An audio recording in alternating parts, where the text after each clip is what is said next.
creative burnout. I'm here to tell you, you are not alone if you are also experiencing this, but watch throughout the video and I will tell you the tips and tools you can have to make sure you do not have a creative burnout again or in the future.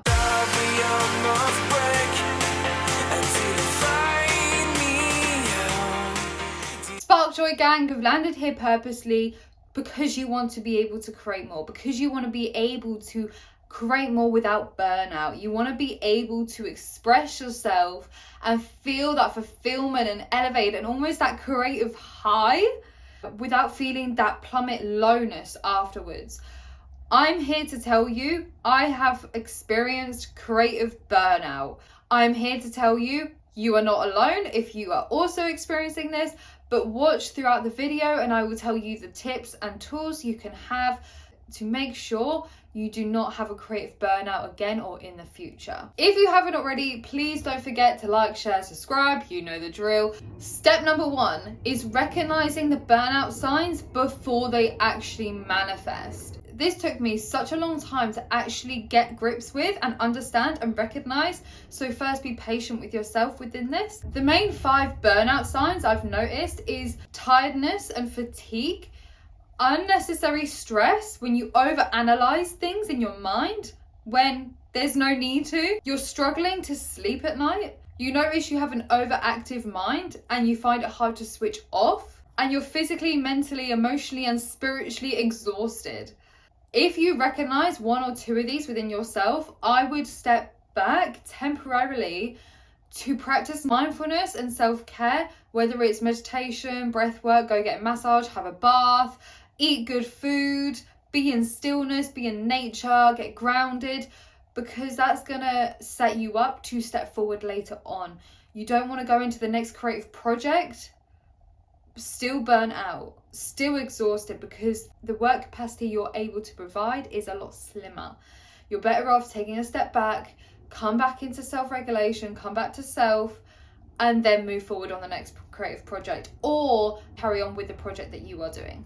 This leads me to my second tip, which is self-care strategies. I know I said in the previous point you can do these things, but I want to break it down a little bit more. Self-care strategies is not just I'm going to do it in this moment because it allows me to feel good right here, right now. No. Self-care strategies are things that you may dread initially, like cold plunge, like actually setting time for yourself to sit in nature or to meditate, because when we have such an overactive mind, the last thing we want to do is listen and see our thoughts for what it is in a meditative state, because that can be uncomfortable at times. So what this message is doing self-care strategies that are going to serve you even if you don't enjoy it initially, because it's going to set you up for the next project or to carry on the project that you are doing. My tip number 3, which is setting boundaries.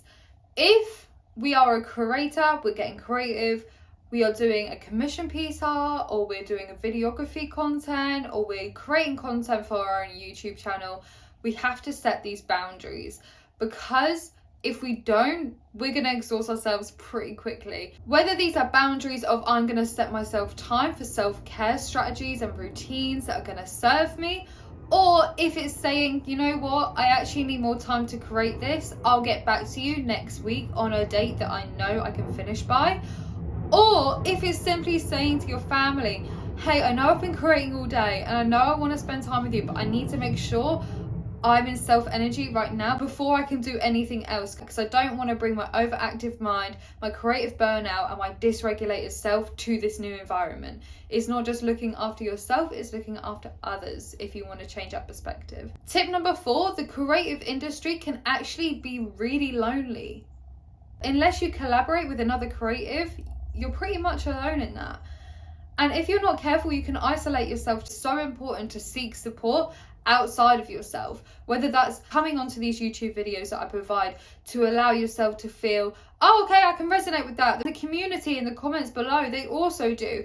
I'm going to interact with that. Or if that's joining a in-person community, or if that's expressing it to your friends and your family, your loved ones, even your therapist, we all need support. We can't go in this world alone. And I'm here to tell you, as a creator, it is especially isolating industry. You need more support.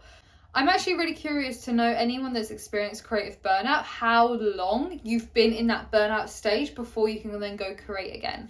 If you're one of these people, please comment below like the time frame that you've been in that burnout. I'm really interested to hear. And that is it for this week. If you enjoyed this video, please don't forget to like, share and subscribe, because it helps me grow my channel, helps me reach that audience out there that need to hear that message.